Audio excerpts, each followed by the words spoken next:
Oh my gosh, it's a Frill Dragon!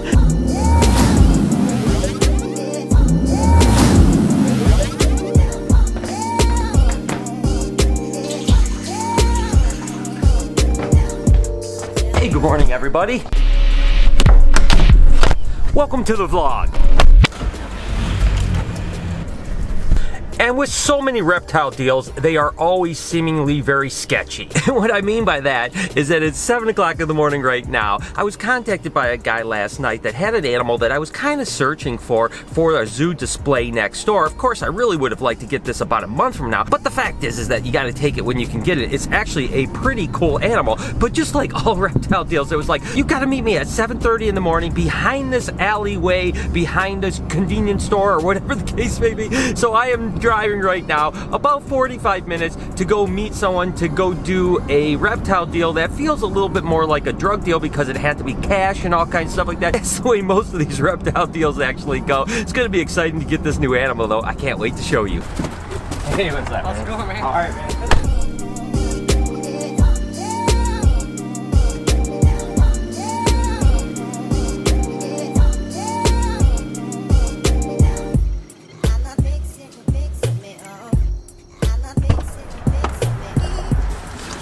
Alright guys, so we got our little animal. It looks really good. Really nice guy. Super friendly. Obviously really cared about the animal. He was pretty bummed about having to get rid of it. So it's going to be awesome for us. So let's go ahead and get this guy to the shop and then I'll show you what it is. We are back at the shop and I am ready to show you this animal. Ironically enough, a bunch of you guys actually said I should get these types of animals when I asked you what I should get for the zoo. And guess what it is?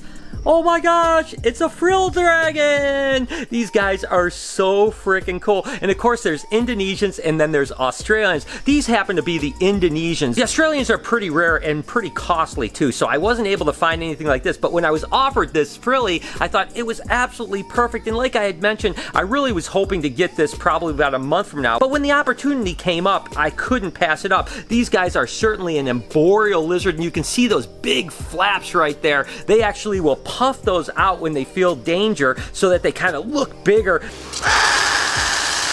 I mean, they are such cool animals. I love these guys. And the funny thing is although I've seen a lot of these guys in the past, I've never actually owned one. This is the very first time I've ever owned a Frill Dragon, which is really cool. There was actually a time when I was in Darwin, Australia, when I caught wild Frill Dragons. So I guess you can say that this is a little Brian story time.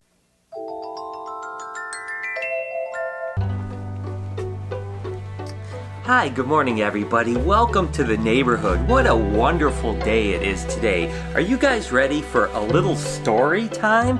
Well, I'm just gonna put on my cozy slippers here and we're gonna get right into this story. Well, you know, one time I was in Darwin, Australia, and there was this nice fella named Dr. Gavin Bedford, and he had asked me, have you ever caught a Frill Dragon, Brian? And of course, I said no. And I was so excited when he said, well, I would like to take you on an adventure to catch your first Frill Dragon in the wild. Now, I had expected that he was going to take me to some patch of woods somewhere where we would go searching for these beautiful animals. To my surprise, he pulled up to a schoolyard. That's right, a schoolyard which had a soccer field with a bunch of kids playing soccer. And sure enough, he said, I promise you, Brian, we're going to catch some Frill Dragons in this schoolyard. And sure enough, all along the trees that kind of went around the soccer field, there happened to be Frill Dragons in them. And I caught my very first Frill Dragon, that's right, in a schoolyard right across from a soccer field. I'll never forget that day. They were such gorgeous animals and so amazing. I hope you guys have an absolutely wonderful day. And as always, I want to show the crew. I'm sure they're going to be as excited as I am. What do you guys think? Oh man, you're so big. It's big, isn't it? I know, look at how chubby he is. Isn't that thing awesome? Wow. Oh my gosh.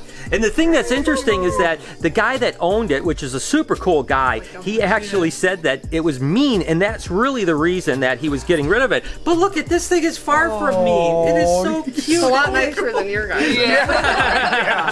Yeah, they have a female that's a little cantankerous, but this guy seems to be really cool. Of course, you can see he's shedding. So we're going to set him up in a little bit, and we'll get some higher humidity, because these guys do need some humidity, and he'll get all that shed off within a couple days. But what do you guys think? Awesome, huh? Dude, he is a stoner, man. No, isn't that awesome? So let's go ahead and get into the setup. And as you guys can see, these guys are extremely arboreal, and they also kind of really just camouflage right into the trunk of a tree. I mean, that's what these guys spend the majority of their life is. So a tall cage is very important. These guys really don't spend hardly any time on the ground. They're going to always be up in a tree. What we're going to do for temporary is we're going to use one of these Med Skyscrapers, and they were so awesome to send us some stuff. It's going to be perfect for this animal for the short term. When we get the zoo up and running, we're probably going to go with something about twice the size or so. Important thing here is height, not so much length in a tank. You don't want to go with something, say a 40-gallon aquarium, because it's not going to be very tall. It's 1.5 feet tall, and it's going to be 40 inches long or something like that. You really want something that's much more vertical, at least 30 to 36 inches vertical, and if you can go higher, even better, because these guys love to climb. And that way, when you're doing a hot spot in there, they can actually climb up close to the hot spot, and they can go away from it. They can kind of thermoregulate. The important thing is the hot spot should be about 115 degrees.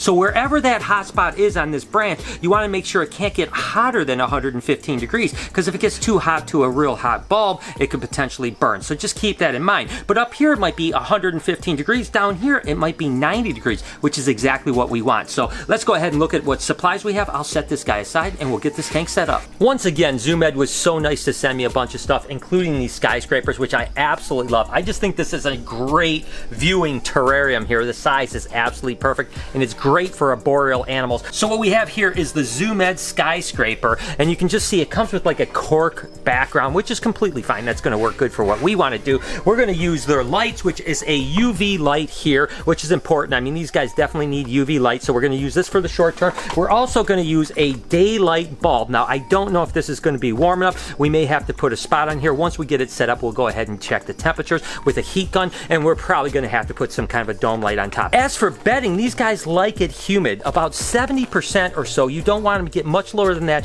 because they'll start to dehydrate. Now, we actually have the new fine blend of Reptile Prime out, by the way. Look, it is 12 quart for basically the same price as most people sell 8 quarts for. You get like 50% more for free, but we're not going to actually use the fine blend on this. We're going to go back to the original coconut bedding that we use in Reptile Prime, which is the coarse blend, and we're going to put about a 2 to 3 inch layer of bedding, which is going to retain that humidity. But because there's no dust in the Reptile Prime, you don't have to worry about dust being a problem with these guys. So we're just go ahead and lay that down, and then we have some branches, just some various branches. And what we want to do again is give him options to climb up and down and sideways and get whatever kind of thermal regulation he wants, wherever he's going to be the most comfortable. And then ultimately we're going to add a water bowl, and we're going to add some kind of foliage just to make him feel good. But for now, we're just going to go ahead and set up the basic setup. We'll get him in there, get him settled in, give him a few days to calm down. We'll continue to tweak the cage over the next week or so, but let's go ahead and get the bedding in. And again, what we want is probably about a 2-inch layer of this coconut bedding on the bottom, and we're definitely going to dampen this up. And the thing that's nice about Reptile Prime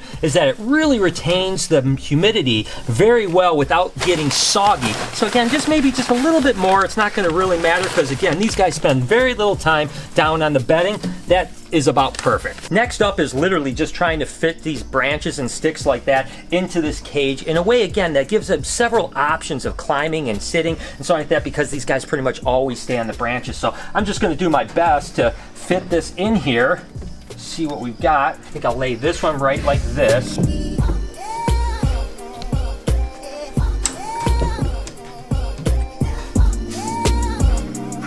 Okay, so this should give him an opportunity to have plenty of different areas. He can climb up this branch, he can lean on this right here, get close to the heat, get away from the heat, and then we'll be able to put some foliage back here that'll just kind of make him feel better, and then the water just can go right here. So that's pretty much the setup on the inside, pretty easy. Let's go ahead and get him in and just see what he thinks about it. But first I'm going to give this bedding a nice spray down. Again, this bedding will hold a lot of moisture, and you want the humidity to be pretty good. Now this particular setup is really great because the ventilation is just about right to keep the humidity at a high enough level. Again, 60-70% is really where you want it. We are going to put a misting system on these guys next door, so they'll probably get sprayed down 3 times a day. But for now, we're just going to get this humidity up here. Again, we're going to put a water dish in here when we're absolutely done, and then probably later today, tomorrow, we'll put some foliage in here to make the tank look really cool and make him as comfortable as possible. Just a little recap, this is a male Frill Dragon. These guys are from Indonesia. They also can be in New Guinea and even Australia, but this is the Indonesia version, whereas the majority of the captive born ones that come into the country now are Indonesian animals. They don't get quite as large, and of course they use these big flaps to make themselves look bigger as kind of a defense mechanism, which is really awesome. But when they tame out like this guy here, which by the way is named Nova,